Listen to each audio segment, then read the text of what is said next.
Pandemic impacts are felt especially by Montana's indigenous people, who are again facing a deadly pathogen with the capability of devastating their culture and community. MTN's Marianne Davidson travels to Browning to see firsthand the incredible steps that leaders took to protect their people and the impact it has had on these tight-knit families. This memorial wasn't here a year ago. 47 names, 47 Blackfeet tribal members lost to COVID-19. You don't have time to grieve. You don't have time to heal. Every person you know, you've had a run-in with them or a story to tell about that person. Blackfeet Nation has been under a state of emergency due to COVID-19 for nearly a year, and the year has not been easy.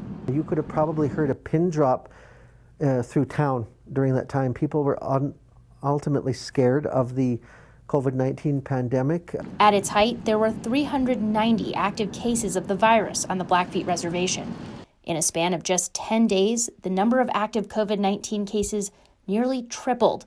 And throughout the pandemic, state and national data show COVID-19 infects and kills Native Americans at a higher rate than the population as a whole.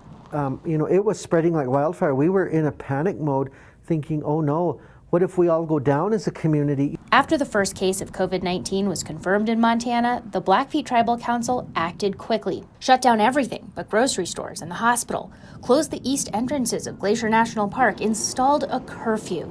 In a place like Browning, where everyone knows everyone, the change was immediate and noticeable. Part of the joy of living here on the reservation is just going out to see one another, see other people. It kind of strained a huge depression, a dark cloud over the reservation.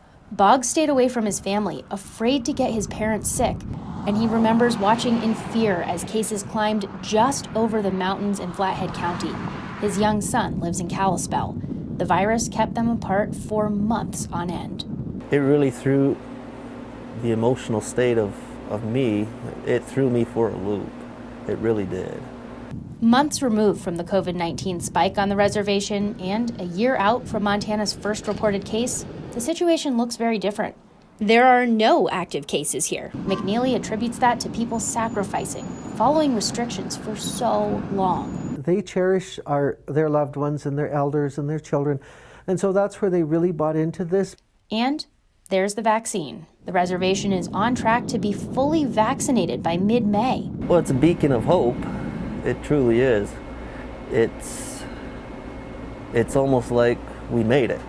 People are ready to go back to some semblance of normal, but the impact of the virus still lingers. Between everybody, it's really distant. It's going to take a long time before we go back to normal. And there are still the 47 tribal members gone in less than a year, victims of the pandemic.